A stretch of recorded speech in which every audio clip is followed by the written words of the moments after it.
Few will mourn the death of Internet Explorer in what was its final form, but those who remember its heydays may look back fondly at the browser's early years.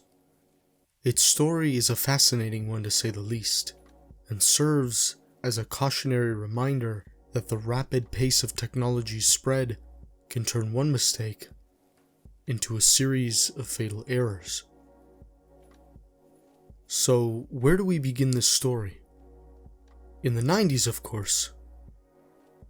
Truth be told, Internet Explorer was not the first web browser to exist. In fact, there were many different browsers that existed for various operating systems shortly before its own existence. Airwise and Midas/Samba come to mind.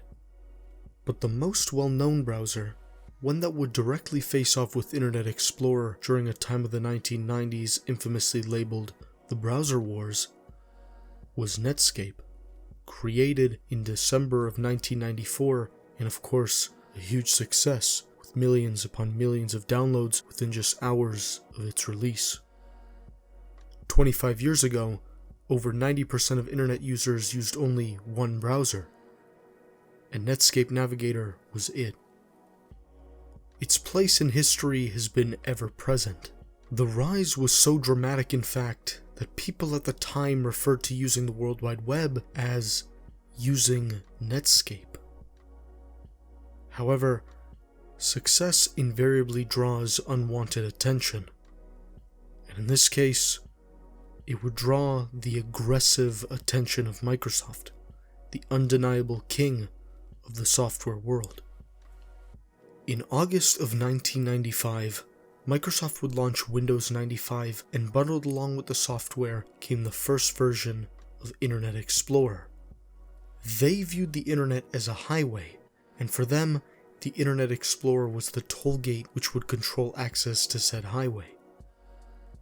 Microsoft was hell-bent on destroying Netscape, going for the crown to maintain its juggernaut of a monopoly one way or another.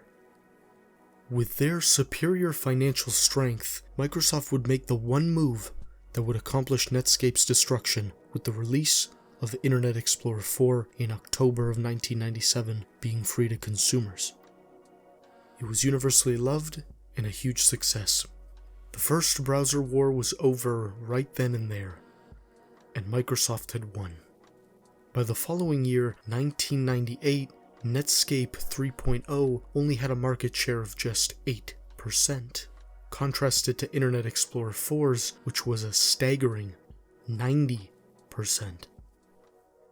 Explorer would become the most widely used browser come 1999, 4 years after its release.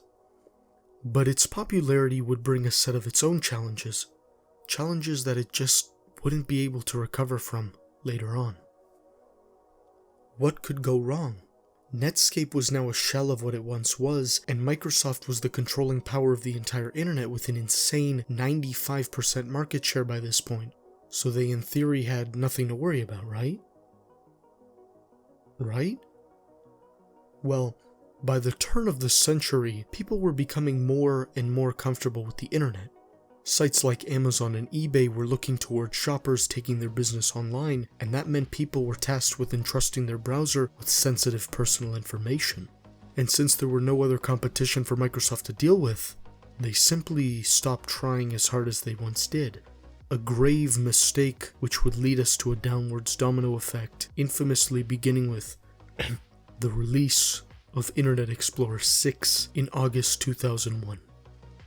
The primary objective for crooks now was attacking Explorer, looking to exploit the ways others use the internet through vulnerabilities in the software. Said security vulnerabilities would play a big part in permanently damaging the browser's reputation. One of the more infamous examples of this would have installed both a keylogger and a backdoor automatically when a user would visit a particular page. Anyways, from then on, it was pretty much a downward slope for the browser. In the years that followed, Internet Explorer's crown began to slip. Its market share hit its peak in 2004 and would then see a steady decline for the rest of its remaining life.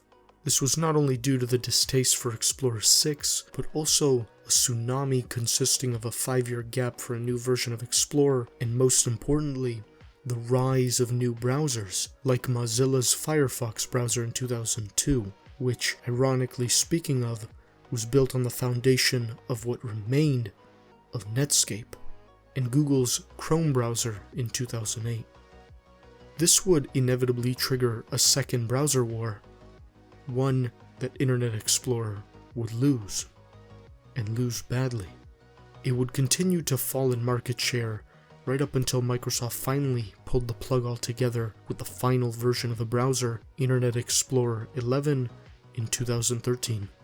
It was the final nail in the coffin for a once browser titan of the industry. Microsoft would go on to create a successor using bits and pieces of the old Explorer browser in 2015 named Microsoft Edge. While an improvement over its predecessor and generally well received, it for some reason just never lived up to Explorer's popularity and instead was just used as a checkpoint to install other browsers such as Chrome and then either immediately removed or forgotten about, never to be used again. In conclusion, or should I say in retrospect, Internet Explorer's story is one of misfortune. For nearly a decade, Explorer dominated control of the web and was virtually untouchable. However, a series of unfortunate events changed that and sent the browser tumbling from the peak of its success. The public's perception of the browser had changed. It was no longer deemed a portal into the exciting new world of the internet, but instead an outdated tool, better left to the web's earlier days than the time of its acceptance into the mainstream. Thanks for watching.